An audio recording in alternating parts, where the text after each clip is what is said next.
Terima kasih. Kami dari kantor hukum BHP, Benadihai dan partner. Kebetulan saya manajer partnernya, ketuanya di sini. Jadi kita berada di Lampung dan Jakarta. Dan juga Pak Palembang ini memang daerah saya karena saya putra daerah di sini.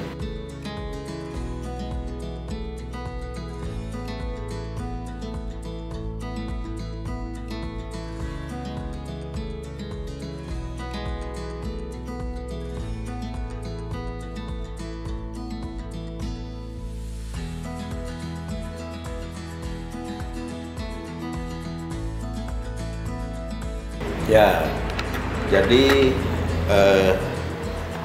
Dokter MY ini, klien kami ini ya menelepon saya pada saat saya berada di Jakarta. Ya, karena ketika saya setelah selesai sidang ditelepon dan saya langsung luncur ke Palembang. Dari sebelum menerima kuasa, jelas saya meminta dari kronologi kenapa harus saya yang mendampingi. Sebab saya juga sering mendampingi perkara-perkara yang sifatnya prodeo. Artinya kalau ada pemerkosaan, kemudian orang miskin, kami BHP tanpa bayar. Prodeo. Nah, saya melihat perkara ini banyaklah yang melatar belakangi, perkara ini. Dan itu setelah saya cek alat-alat bukti, kemudian kronologis, karena dokter tersebut saya menilai adalah dokter yang berprestasi, kemudian dokter tersebut mempunyai pasien yang banyak. Kemudian dokter tersebut masih muda dan dokter tersebut di dalam kondisi ya, karena saya juga berpengalaman melihat orang ini benar atau tidak. Dan dalam kasus ini saya terus terang saja ya, sudah saya tanyakan mendetil. Barulah saya menerima perkara ini. Jadi begitu ya, jadi hubungan juga emosional terhadap dokter tersebut itu juga yang utama bagi saya.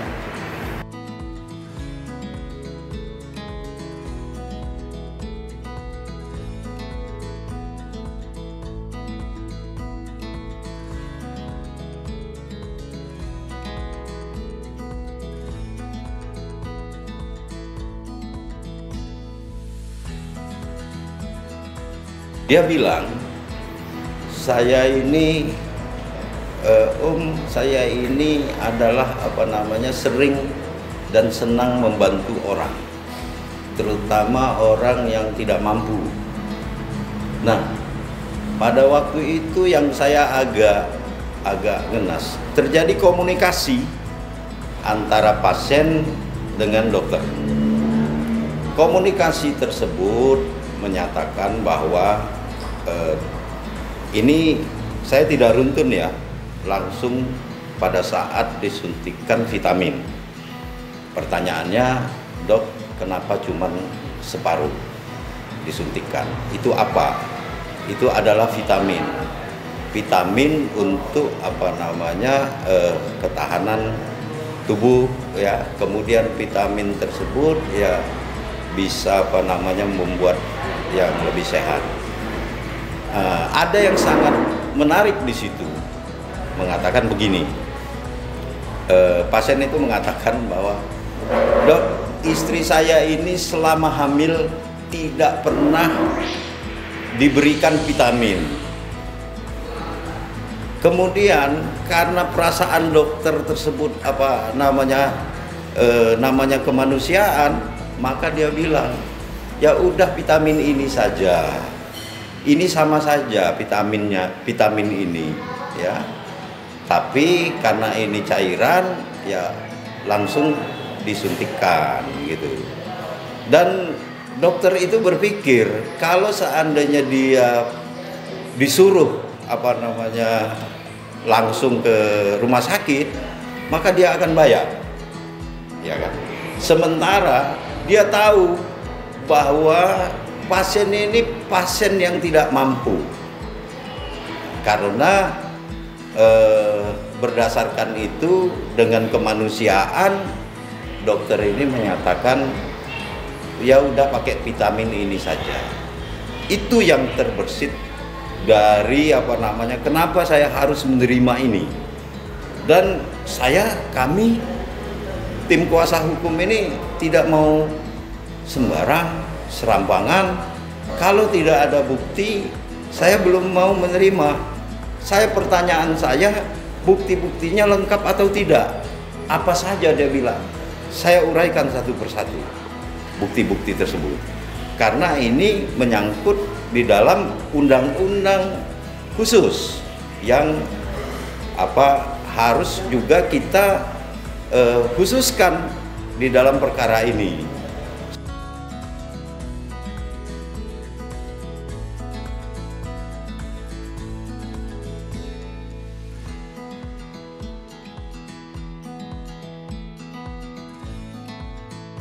Saya sudah bilang di dalam hukum pidana itu ya ada niat, ya ada motif. Apa sih? Kita sudah pernah belum berbicara masalah itu, ya. Kemudian pembuktian. Kan di dalam hukum itu kan ada segitiga. Jadi peristiwa, ini pembuktian, ini yuridis. Kalau segitiga ini sudah ketemu benang merahnya, silahkan. Karena di dalam hukum pidana ini kita itu mencari kebenaran material, ya, separuhnya formil. Tapi kalau hukum perdata kan formil. Kalau ini material, memang betul-betul murni kita harus membuktikan, gitu. Jadi di situ ya, di dalam undang-undang khusus itu betul laporan dari korban ini itu adalah bukti yang utama. Kemudian dilanjutkan dengan saksi yang berdiri sendiri, ya. Kemudian peristiwa di dalam situ janggal atau tidak janggal, benar atau tidak benar. Salah satu contohnya misalnya mengatakan bahwa yang bersangkutan itu di dalam kondisi tidak sadar. Kalau di dalam kondisi tidak sadar, kok bisa bercerita semuanya? Itu kan harus didukung dengan alat bukti, ya kan? Kemudian kalau suaminya sadar, saya kira suaminya nggak sehat. Masa membiarkan istrinya dalam jarak yang sangat pendek, ya? Itu membiarkan istrinya dilakukan asusila, ya. Itu salah satu kontradiktif, ya, dalam peristiwa tersebut. Tentunya itu kan nanti ditunjang dengan bukti-bukti yang ditunjang. Kemudian ya, ini seorang suster itu masuk menyuntikkan asam tremepan paman, ya, disuntikan di situ, di infus. Lah kalau seandainya suntikan yang lain yang khusus, ya, itu harus dokter ahli yang bertindak. Tidak boleh ini keterangan daripada dokter-dokter, ya. Jadi sebelum saya bisa bicara ini, saya tanya dulu, ya. Karena ini bukan keahlian kita. Kita ini hanya pembuktian, ini kontradiktif atau tidak, gitu loh. Nah, kemudian ini kan perkara asusila yang semestinya jadi silent, tidak boleh diumbar, apalagi mengumbarnya itu dengan saya tidak tahu lagi itu, ya, baik di dalam media, ya, di mana-mana. Ini kan akan menjadikan undang-undang ini menjadi kayaknya dipermainkan, gitu. Ya, jadi saya berharap, ya, Saya kalau seandainya kita profesional di dalam melakukan pendampingan di dalam hukum, kita harus tahu ini bakal menjadi booming atau tidak, karena ini persoalan asusila. Apalagi saya mengeluarkan ini, mengeluarkan itu tidak boleh, yang belum tentu kebenarannya, itu persoalannya. Ya, saya sangat kecewa kalau rekan-rekan advokat berani sebelum itu naik sidik, sebelum ada satu pembuktian, mestinya ajas praduga tak bersalah harus dikedepankan. Ketika kita tidak tahu, berarti kita tidak profesional. Ya, ukurannya kan itu. Ya, jadi dalam proses itu kita harus mengerti dulu. Ya, kita harus mengerti dulu nih, apakah benar atau tidak di dalam proses ini. Ya, pembuktian yang harus kita utamakan. Ya, ini berhubungan atau tidak pembuktian tersebut. Kalau dia tidak berhubungan, jangan dulu mengatakan ke masyarakat. Ya, kan di situ SP2HP ada, ya kan? Lihat mana formil lo itu, SP2HP ada di kepolisian itu, kita tinggal tanya, ya kan? Kurangnya apa? Kita bantu. Begitu cara membantu. Kalau kita mempressure melalui hal-hal yang lain yang bukan yuridis, wah itu saya tidak tahu bagaimana hukum kita ini ke depan ini.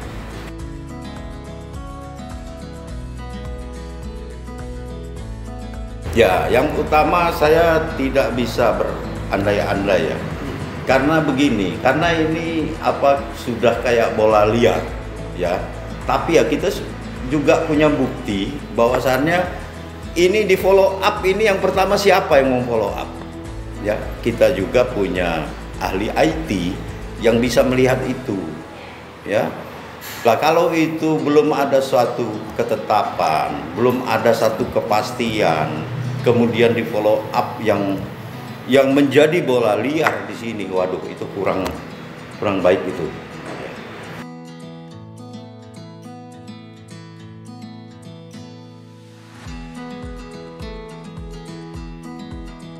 Insya Allah, karena dari berdasarkan kronologis ya,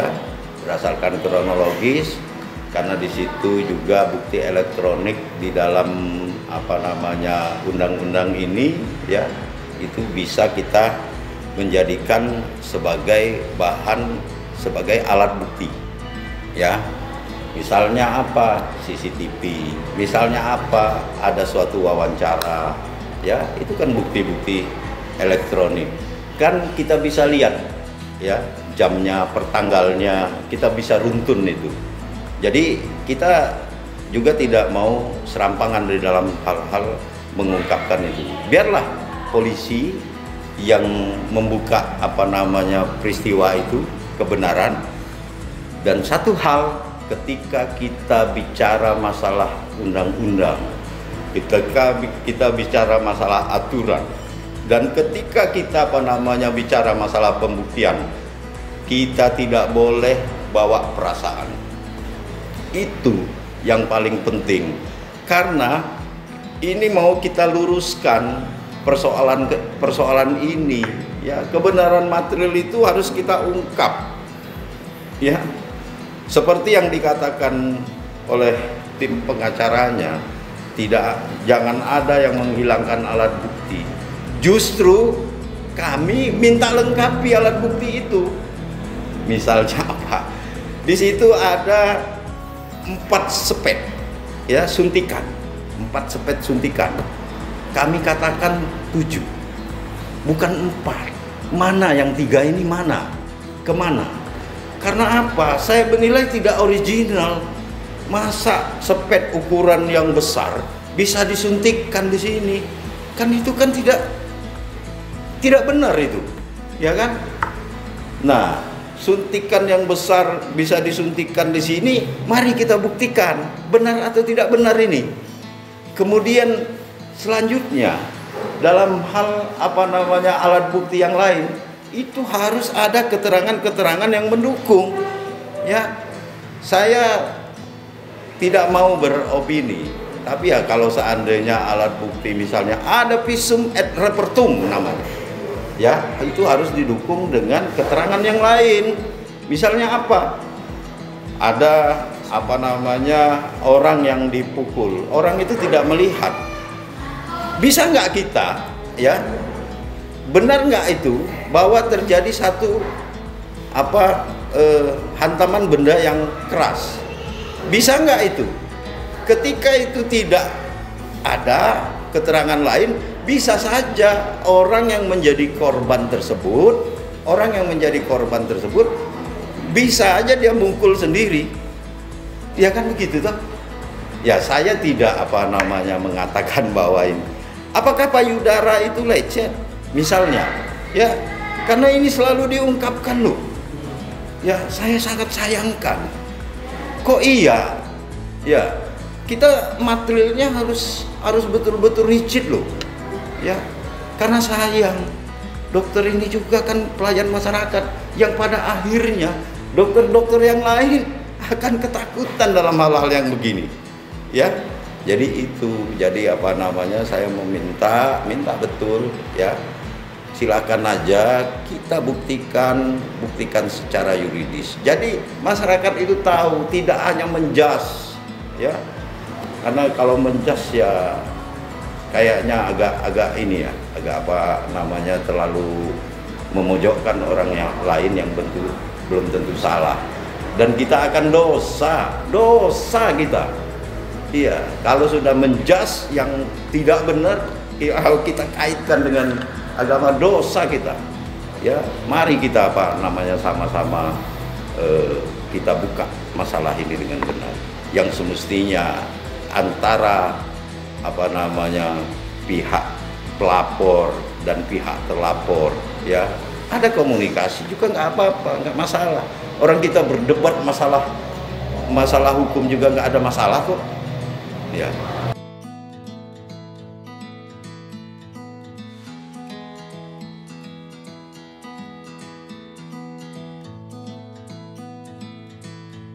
Kalau masalah tepat atau tidak tepat, ya itu kalau kembali ke proses keperdataan, saya berani mengatakan itu tidak tepat, karena dia harus melalui tahapan-tahapan, ya.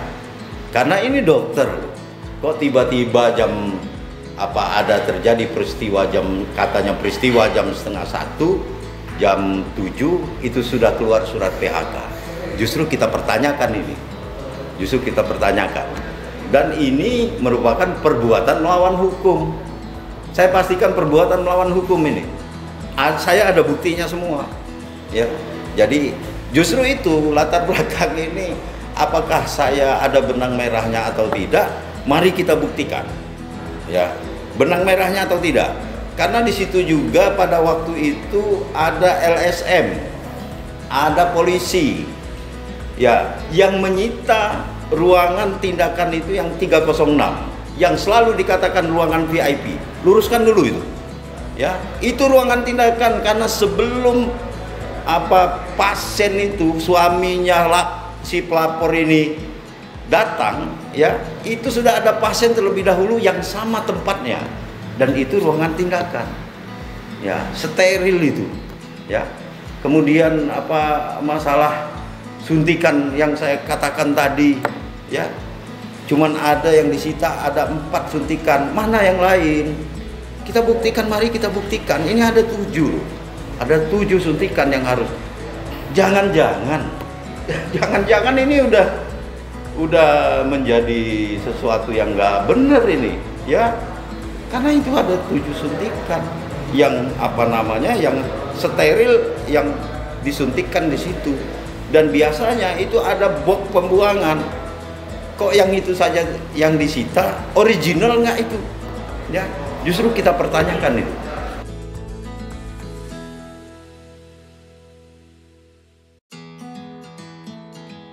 Insya Allah tidak terganggu psikologisnya.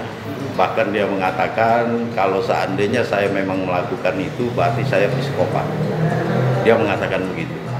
Dan ketika itu, ya karena dia tidak bersalah, ya kenapa dia harus takut gitu loh, karena dia tidak bersalah, jadi dia enjoy saja. Adapun akibat dari situ, ya akibat dari apa namanya masalah ini, ya yang berdampak kepada ini dia profesi dia katakan apa, lillahi ta'ala, lillahi ta'ala, biar Allah katanya yang membuktikan, mungkin melalui tangan-tangan kita kan, ya.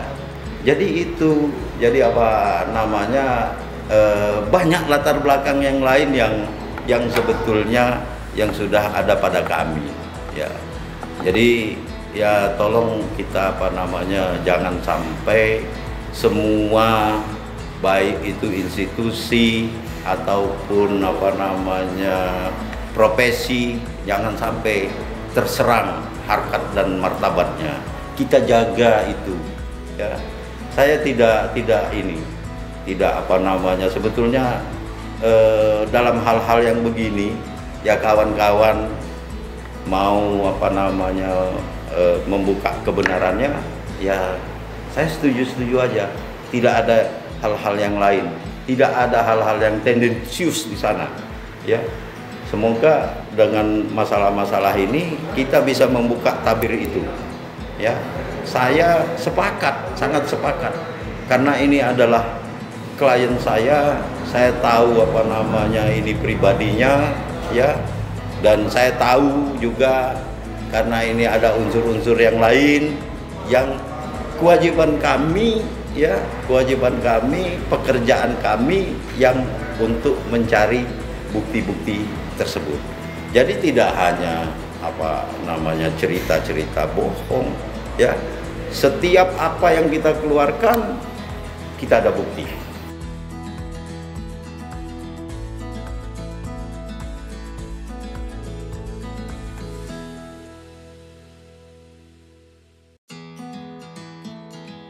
Ya, kalau misalnya masalah komunikasi, ya sebetulnya kami mau saja komunikasi, karena terbersit di situ sebetulnya yang mau apa namanya diluruskan itu, ya ada sesuatu yang apa namanya menjadi satu pertanyaan, ya. Tapi saya nggak mau buka itu, ya. Kemudian kalau seandainya kita di apa namanya ditekan untuk apa perdamaian, berarti klien saya melakukan dong, ya. Restoratif justice itu boleh, sependapat kita, ya, untuk bicara kekeluargaan, tetapi ya kita lihat dulu luas pokok perkaranya. Ini perkara ini bagaimana, ya, siapa yang jolim, siapa yang tidak jolim kan menjadi kelihatan itu nanti.